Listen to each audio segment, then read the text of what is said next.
Muy buenas tardes, tengan todos ustedes y bienvenidos a nuestro programa Información y Acción, programa del capítulo Industrial y Sistemas de Transporte del Consejo Departamental de Lima del Colegio de Ingenieros del Perú. Hoy tenemos el tema Gestión de Riesgo y Seguridad, a cargo de nuestro invitado, el ingeniero Joseph Valenzuela. El ingeniero Joseph Valenzuela es ingeniero de sistemas de la Universidad Nacional de Ingeniería, con maestría en Ciencias de Tecnología de Información, concentrado en ciberseguridad de la Universidad de Texas de San Antonio, y certificado profesional de seguridad en sistemas de información. Experiencia laboral de 10 años en medianas y grandes empresas del sector privado y público. Experiencia en la planificación, implementación, operación, mantenimiento y optimización de las infraestructuras de TI de manera efectiva, logrando altos niveles de confiabilidad, confidencialidad, integridad, disponibilidad y rendimiento, orientado a objetivos y fuerte ética profesional. Identificador de problemas y sólidas capacidades de resolución en diferentes entornos de TI. Su experiencia laboral ha trabajado para el Banco Ripley, para T-Smart, y Nictel de la Universidad Nacional de Ingeniería como docente, dictando cursos en ética hacking, análisis forense digital, telefonía forense y ciberpatrullaje. También, a su vez, ha trabajado para Visanet como analista de seguridad de la información. También ha trabajado en Futurex, Texas, USA, como arquitecto de soluciones. En la University of Texas at San Antonio, Texas, como asistente de profesor para los cursos de Java 1 y 2. También Patrick College Immigration de Washington, D.C., USA, como analista de seguridad de la información y administrador de red. También en el Centro de Tecnologías de Información y Comunicaciones como investigador. Adicionalmente, desarrolla entrenamiento para PCDSS 3.2 Workshop Code, Security with Q1, OpenSSL, OpenSSH, Virtualization, VMware, VirtualBox, Cloud Computing, LAMP, en Linux, Ubuntu, Apache, MSQL, PHP. También Microsoft Visual Studio, SQL, Server y IIS. Java, Python. Y también en cursos de liderazgo y desarrollo profesional, expositor en conferencias científicas, gestión de disciplinario, equipo de ingenieros y conocimiento de gestión de proyectos PMBOK. Bueno, ingeniero, ya lo tenemos acá y yo querría comenzar esta entrevista con la siguiente pregunta. ¿Qué se entiende por riesgo y seguridad? Muy buenas tardes, ingeniero Ceballos. Muy buenas tardes, ingenieros del capítulo.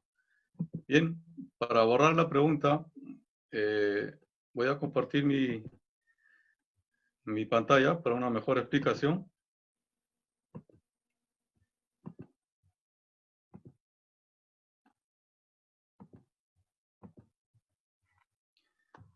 Bien, la gestión de riesgos. ¿Qué es la gestión de riesgo? A nivel general, es una medida en que una entidad se ve amenazada por una circunstancia o evento potente a efectuarse. Esto es a nivel general. Sin embargo, si lo trasladamos a la información, estos posibles efectos adversos pueden darse en las operaciones de la organización a alto nivel, como por ejemplo la emisión, las funciones principales en la imagen e inclusive la reputación. También se dan en los activos de la organización, los individuos, parte de otras organizaciones y también en la nación. Entonces, este riesgo se basa específicamente en una pérdida de la confidencialidad, integridad y disponibilidad de estos activos. A su vez, hay una jerarquía en cuanto a la gestión de riesgos. En los niveles estratégicos, que es en la parte direccional de una organización, o nivel 1, a nivel 2 también, que es a nivel medio, y el nivel de sistema de información, que es el último nivel. Obviamente, esta es una descripción convencional de una organización, y entonces la idea es que los niveles altos van a darle trazabilidad y una transparencia en cuanto a una decisión de riesgo. Pero a su vez, el nivel bajo, el nivel 3 y el nivel 2 van a retroalimentar esa trazabilidad para esa toma de decisiones. Hay procesos principales en una gestión de riesgo, obviamente de acuerdo a una metodología que se pueda tomar, ¿no? En este caso, es una metodología o una referencia del NIST, del Instituto Nacional de Estándares y Tecnología, que provee 3 procesos principales, incluyendo además un marco central. El marco central va a contextualizar todo este proceso de gestión del riesgo. En el primer paso es una evaluación. La evaluación del riesgo es un proceso crucial, importantísimo en esta gestión del riesgo. Luego va a monitorear o también puede responder. Estos 3 procesos en diferentes maneras. Muchas veces se hace primero la evaluación, luego se responde y luego se monitorea. Pero también se puede evaluar, monitorear y responder. Va a depender de la organización. En cuanto a la metodología, es esto flexible. En el marco, que es la parte 1, la parte central, establece el contexto, ¿no? Se va a desarrollar una estrategia de cómo hacer la evaluación, se va a monitorear, cuáles van a ser esas intenciones. En el proceso 2, que es propiamente la evaluación, el proceso medular de esta metodología, entonces el propósito va a ser identificar las amenazas, las vulnerabilidades de la organización, el daño que puede darse y la probabilidad. Estos 4 puntos son importantes para hacer una evaluación efectiva del riesgo. Tenemos el siguiente paso, que es el paso 3, que es el responder. Una vez que tenemos identificado los riesgos, ¿qué cosas vamos a hacer con dichos riesgos? Entonces vamos a poder proporcionar a ciertos cursos de acción, pueden ser también alternativos y apropiados con la tolerancia al riesgo organizacional. Cada organización tiene una tolerancia al riesgo. En el paso 4 o en el proceso 4 se va a monitorear el riesgo. Es decir, se va a determinar de manera continua cuán efectivas son estas respuestas al riesgo. Se van a identificar aquellos cambios que puedan afectar el riesgo en los sistemas de información y obviamente en sus entornos. Estos son los 3 procesos, incluyendo la contextualización de esta gestión del riesgo. Creo que eso contesta un poco su pregunta. Gracias. Y le preguntaría a usted, ¿cómo se debe definir la política de gestión de riesgo y seguridad? Bien, permítame compartir esta pantalla. Cuando tenemos stakeholders, obviamente todas las organizaciones tenemos stakeholders o interesados que van a tener un impacto positivo en la organización. Uno de ellos son aquellos que tienen que ver con la misión o necesidades del negocio, ¿no? Los encargados de definir cuál es la misión del negocio, qué necesidades se tiene. En cuanto al ciclo de vida del sistema, ¿no?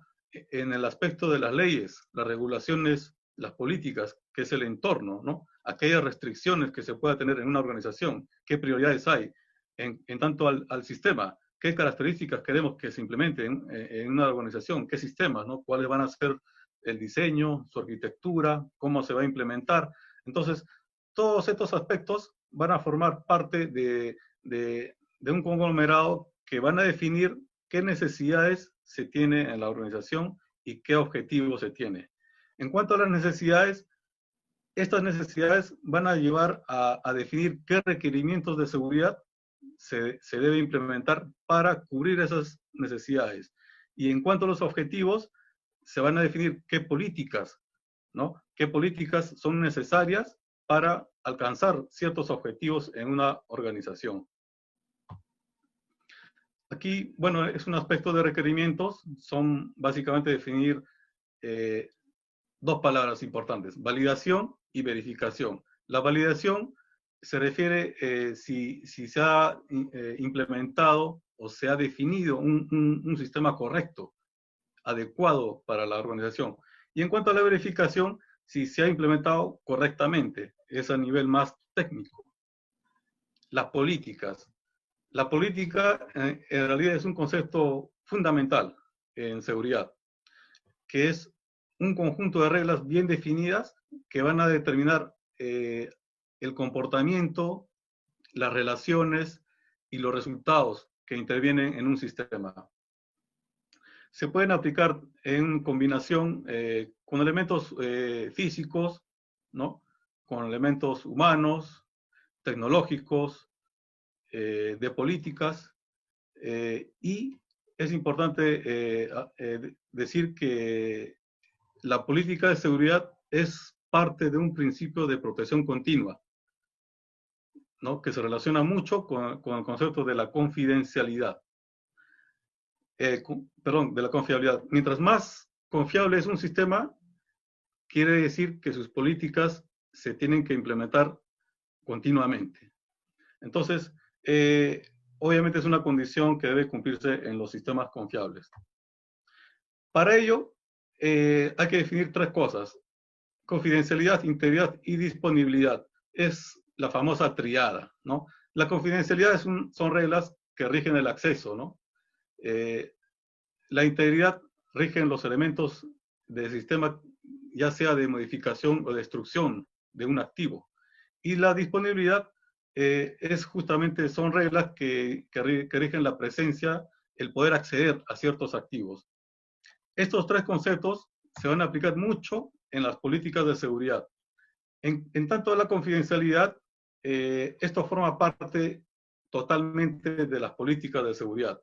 Y la integridad y disponibilidad forman parte, no 100%, pero forman parte de lo que se llaman las políticas de seguridad. Bueno, qué bien. ¿Y cuáles son los factores de riesgo, ingeniero Valenzuela? Bien, aquí muestro los componentes de riesgo. Tenemos el marco de riesgo que van a determinar qué metodología de evaluación vamos a utilizar para una evaluación de riesgos. Por ejemplo, podemos definir qué proceso de evaluación vamos a requerir, qué modelo de riesgo vamos a utilizar, cuál va a ser nuestro enfoque y qué enfoque de análisis necesitamos. Puede ser a nivel general, puede ser a nivel de números, etcétera. Eso se va a definir en este punto. El proceso de evaluación de riesgo. Son 4 pasos según el modelo NIST. El primer paso es preparar a la evaluación. Siempre hay un aspecto de preparación en esta metodología, ¿no? Siempre se prepara, contextualiza a la organización, se prepara antes de realizar cierto proceso. En este caso, se va a preparar la evaluación como primer paso, luego se va a realizar la evaluación, se van a comunicar los resultados oportunamente y a las personas interesadas, se va a mantener la evaluación constantemente. Siempre se van a hacer evaluaciones continuas como parte de este proceso. Entonces, en la identificación se tiene, por ejemplo, las organizaciones definen uno o más modelos de riesgo. Esto es propio de cada organización. Va a definir qué modelos se van a utilizar, cómo se van a definir, ¿no? Van a identificar los factores de riesgo. Comúnmente se identifican las amenazas, vulnerabilidades, los impactos, las probabilidades y ciertas condiciones predisponentes. Los modelos de riesgo especifican algoritmos. Comúnmente se utilizan fórmulas para calcular el riesgo total, asimismo como el riesgo residual. Los modelos también especifican parte de la preparación para una evaluación de riesgos. En cuanto al enfoque analítico, estos pueden ser cuantitativos en números, pueden ser cualitativos en justamente en qué cualidades se tienen, puede ser críticos, altos, medios, etcétera, semicuantitativos, es decir, un híbrido de ambos, ¿no? Aquellos sistemas de información que tengan un impacto bajo, normalmente se utilizan valores cualitativos, ¿no? Aquellos que son de impacto moderado y alto, se usan normalmente los semicuantitativos o cuantitativos, ¿no? Que son más granulares y nos van a permitir tener una mejor visión acerca de estos riesgos, ¿no? Y aquellos que se basan en el análisis, en el enfoque de análisis, toman prioridad, por ejemplo, a las amenazas, a los activos, a los impactos o a vulnerabilidades. Eso es un modelo genérico con aquellos factores de riesgo proporcionados por el NIST. En otras metodologías también se incluyen estos factores de riesgo. Por ejemplo, tenemos ahí las amenazas en general. Asimismo, podemos definir qué características tiene una amenaza en cuanto a su intención, sus objetivos, y también en cuanto a la amenaza tenemos los eventos de amenaza, ¿no? Es las acciones o escenarios que puedan efectuar esta amenaza. Luego vemos otro factor, que es la vulnerabilidad, que quiere decir, por ejemplo, en nuestros sistemas de información, qué vulnerabilidades existen en nuestros sistemas de información, en nuestros procedimientos, ¿no? Por las cuales un atacante pueda vulnerar nuestros activos. Hay obviamente ciertas condiciones predisponentes las que van a ayudar a que una amenaza pueda explotar una vulnerabilidad. Asimismo, hay otro factor de riesgo que es el impacto adverso. En este impacto tenemos el riesgo bajo el enfoque de impacto y probabilidad. El impacto es obviamente el impacto negativo en cuanto a nuestros activos, y la probabilidad es la probabilidad de que pueda suceder con éxito esta vulnerabilidad. Ahí vemos los controles de seguridad, los cuales lo vamos a ver seguramente a su tiempo. Creo que esto responde a su pregunta en cuanto a aquellos factores de riesgo que se utilizan en seguridad. Muchas gracias. Bueno, muy bien, qué interesante todo esto. ¿Y qué es y cómo se realiza la evaluación de riesgos? Bien, muchas gracias por la pregunta. La evaluación de riesgos, como comenté, es una parte medular en cuanto a la gestión de riesgos. ¿Qué nos permite una evaluación del riesgo? Nos permite visibilizar justamente cuál es la exposición al riesgo en una organización para poder tomar decisiones, ¿no? Dado que justamente el entorno, no solamente el entorno, sino a nivel interno, que tiene que ver con las operaciones de una organización, son cambiantes, altamente dependientes de la tecnología y los sistemas de información. Entonces, las amenazas pueden tener obviamente efectos adversos en estos activos, ¿no? Las operaciones, en los individuos también, incluso en la nación. La explotación de vulnerabilidades conocidas y desconocidas pueden comprometer la famosa triada que comenté hace un momento: confidencialidad, integridad y disponibilidad de la información. Por lo tanto, ¿no? Es muy importante que los líderes y gerentes estén conscientes de estos riesgos y puedan tomar responsabilidad sobre los activos que tienen a su cargo. El proceso de evaluación de riesgo son 4. La preparación, la ejecución o la realización de la evaluación, la comunicación de los resultados y mantener siempre actualizada la evaluación. El primer paso es la preparación para la evaluación. La organización se va a preparar para ejecutar una evaluación de riesgo. Ahora, si la ejecución la va a realizar una entidad externa, entonces también ellos tienen que prepararse para la evaluación. Debe haber canales formales de comunicación entre la organización y la entidad que va a ejecutar digamos, la evaluación, ¿no? Entonces, En este paso se van a identificar cuál es el propósito de la evaluación, ¿no? ¿Qué alcance van a tener? ¿Sobre qué activos se van a evaluar los riesgos, ¿no?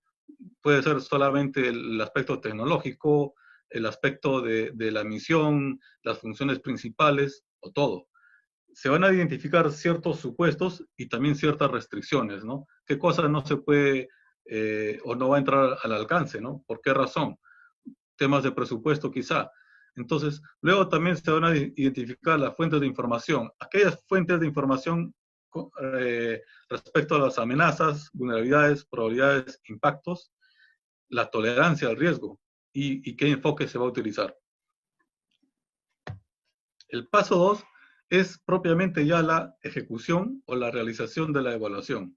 El objetivo es tener una matriz, ¿no?, priorizable de todos los riesgos de la seguridad de la información, para justamente informar las decisiones de respuesta a ese riesgo, ¿no? Tenemos ya los riesgos, ¿qué hacemos frente a ellos? Ese es el objetivo de la realización de la evaluación, tener una matriz donde estén todos los riesgos consolidados. Entonces, para lograr esta tarea, hay que identificar las fuentes relevantes de amenazas que van a aplicarse a ese entorno, a esa organización.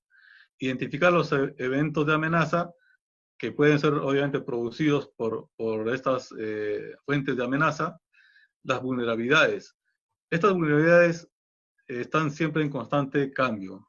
Hay nuevas vulnerabilidades todos los días que pueden o no afectar a la organización. Por lo tanto, es imprescindible identificar cuáles vulnerabilidades pueden ser explotadas por estas fuentes de amenaza.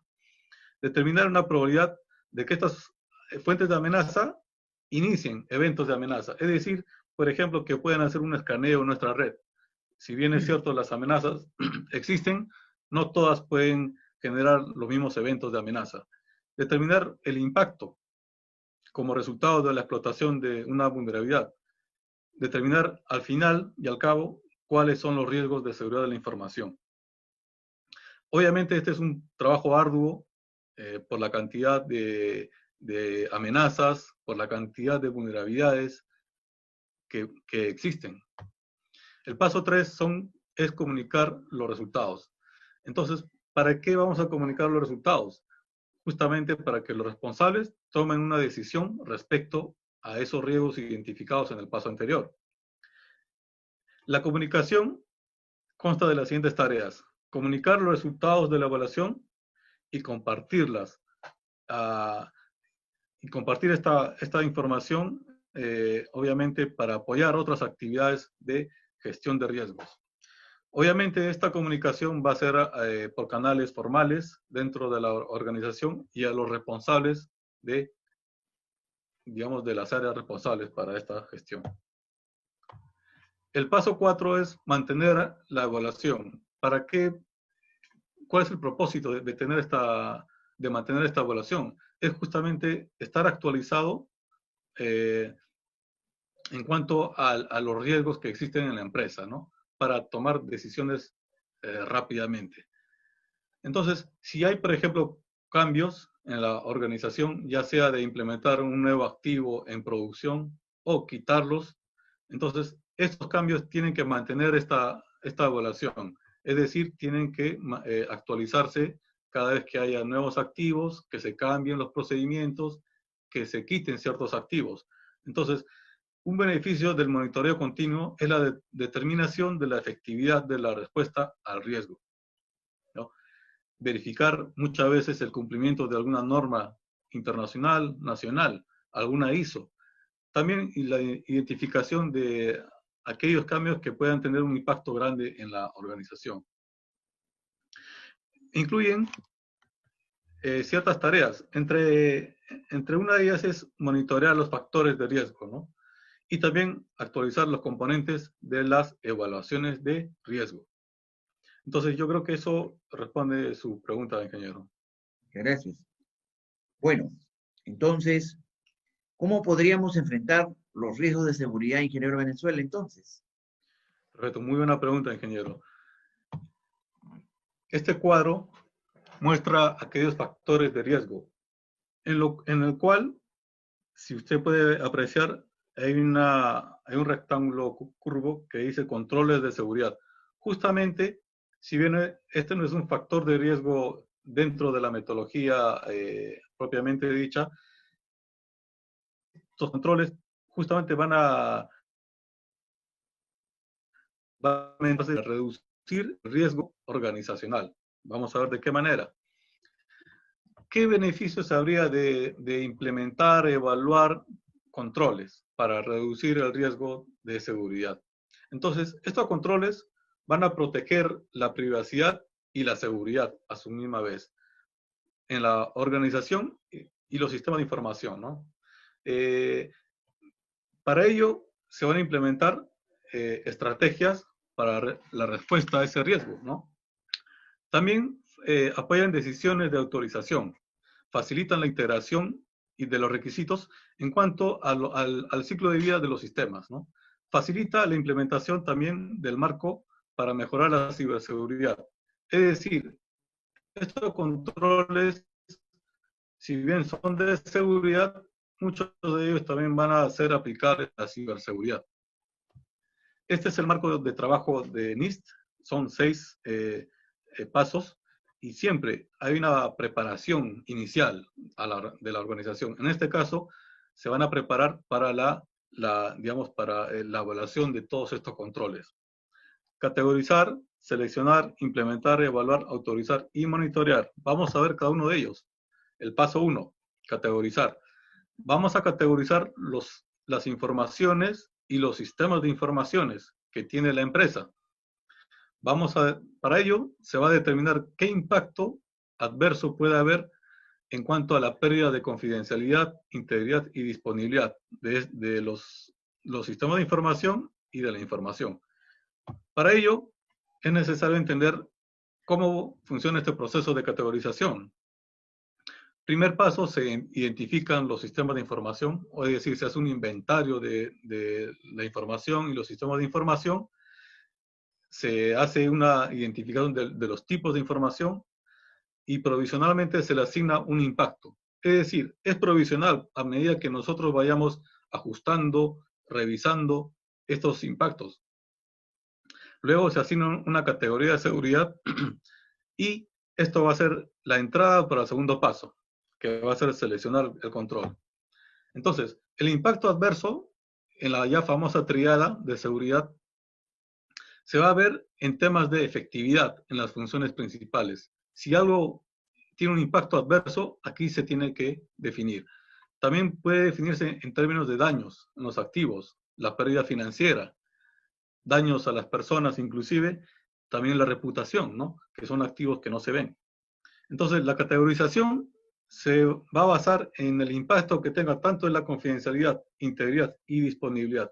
Vamos a ver más detalle aquí, como un ejemplo práctico. Este es un sistema de información para grandes adquisiciones. Consta de dos tipos de información. Una, información confidencial del contrato. Ahí ya di la pauta, ¿no? Es información confidencial. Y hay otro tipo de información que es administrativa de rutina. Por lo tanto, su va a ser moderado en cuanto a la confidencialidad. En cuanto a la integridad va a ser moderado y en cuanto a la disponibilidad va a ser bajo. Es decir, si hay una pérdida en la confidencialidad, integridad y disponibilidad, va a tener un impacto a la empresa. En cuanto al otro tipo de información, que es la administrativa de rutina, la pérdida de confidencialidad, integridad y disponibilidad va a ser baja. Por lo tanto, la categorización del sistema de adquisición que vendría a ser, digamos, el resultado de esos dos tipos de información va a ser el más alto. Si tenemos la confidencialidad moderada y baja, la confidencialidad va a ser moderada, el más alto tipo de impacto. Asimismo para la integridad y la disponibilidad. Es de esta manera como se categoriza un sistema de información. El paso 2. Ya hemos categorizado un sistema de información. ¿Cuál es el impacto? Ahora lo que vamos a hacer es seleccionar qué controles podemos implementar para ir y reducir el riesgo a un nivel que nosotros definamos, un nivel aceptable, ¿no? Entonces, vamos a seleccionar, adaptar y documentar los controles. Para ello, muestro algunos ejemplos de controles por categoría y tipo. Por ejemplo, la política es un tipo de control, de tipo administrativo, que tiene la función de dar las directivas, ¿no? Está en el ámbito directivo. Tenemos controles, por ejemplo, como los backups de información, que son controles técnicos. Tenemos controles, por ejemplo, de CCTV, que son las cámaras de circuito cerrado, ¿no? Que en realidad pueden ser de uno o más tipos, pertenecer a uno o más tipos de controles. Solamente son ejemplos.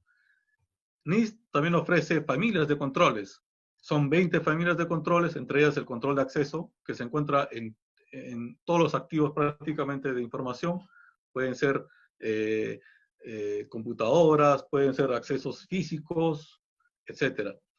También podemos ver la concientización, muy importante en estos días de pandemia. La auditoría, la evaluación y monitoreo. Podemos ver otros como, por ejemplo, la respuesta a incidentes. ¿Qué podemos hacer frente a un incidente de seguridad?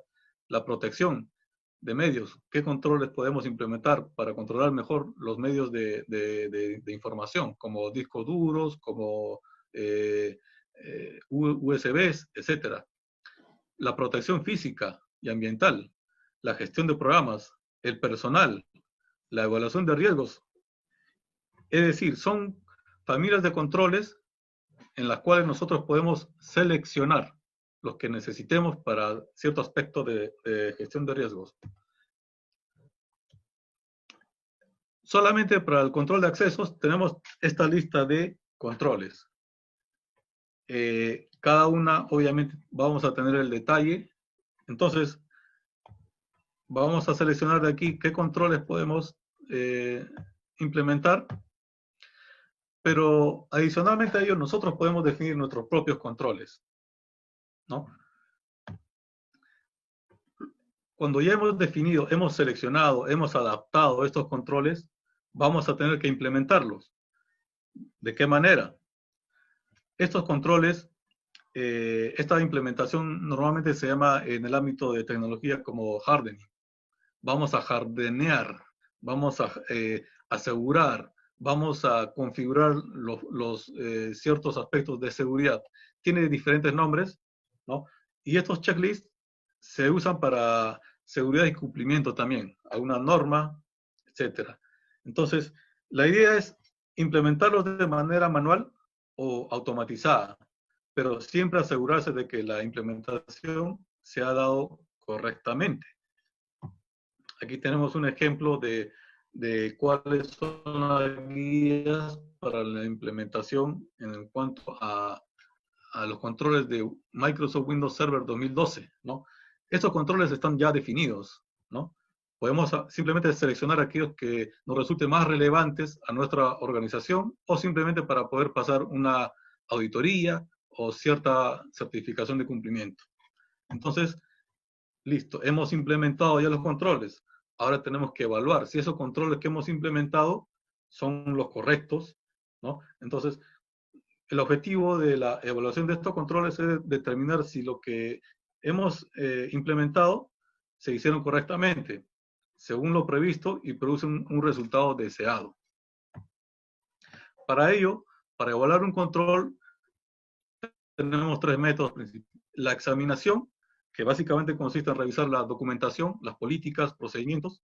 Las entrevistas, es decir, entrevistar a los responsables de cierto activo, a los propietarios de los sistemas de información. O también se puede hacer pruebas, ¿no?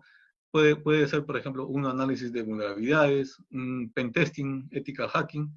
Y estas evaluaciones obviamente tienen que ver mucho con la profundidad, es decir, en cuánto detalle queremos hacer esta evaluación o qué tan extenso queremos el alcance, ¿no? Cuántos activos, las representaciones de activos.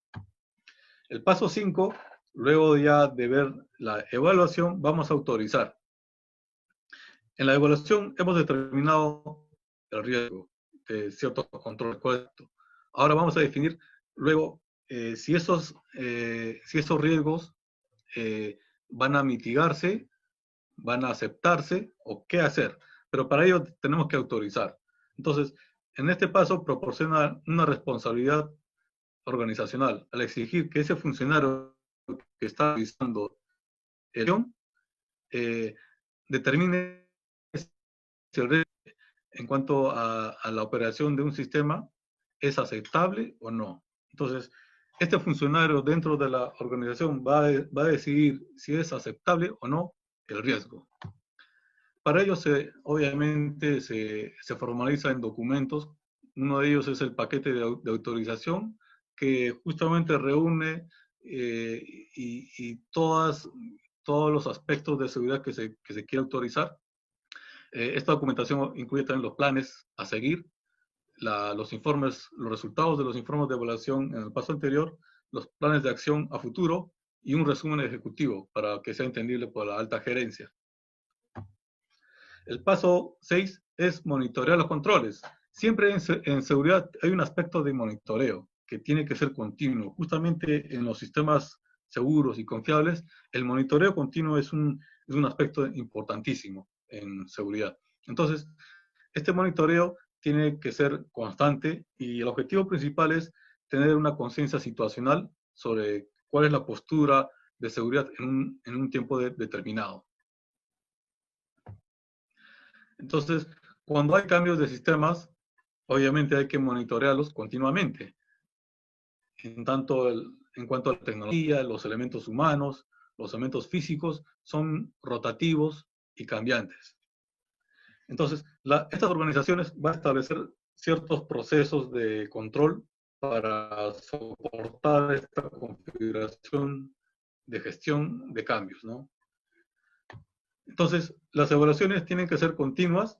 Es justamente una de las ventajas de la automatización en cuanto a la implementación de los controles. Mientras más automatizados sean la implementación de los controles, las evaluaciones se van a dar mucho más rápidas. Entonces, la organización va a estar más consciente de cuál es el riesgo en un determinado tiempo. Hay cientos de controles. La automatización va a permitir esta evaluación continua. ¿Para qué? Para tener una respuesta continua también frente a esos riesgos. Y obviamente estos documentos oficiales en cuanto a la autorización y el monitoreo continuo son actualizados permanentemente. Yo creo que eso responde a su pregunta, ingeniero. Bien, muchísimas gracias. Bueno, el tiempo nos ha ganado. Le agradezco mucho su presencia en el programa, habernos ilustrado sobre el tema de gestión de riesgos y seguridad. Bueno, no me queda más que decir a los ingenieros, ahí tiene la información, ponla en acción. Muchas gracias, ingeniero. Nos vemos en el próximo programa. Hasta luego.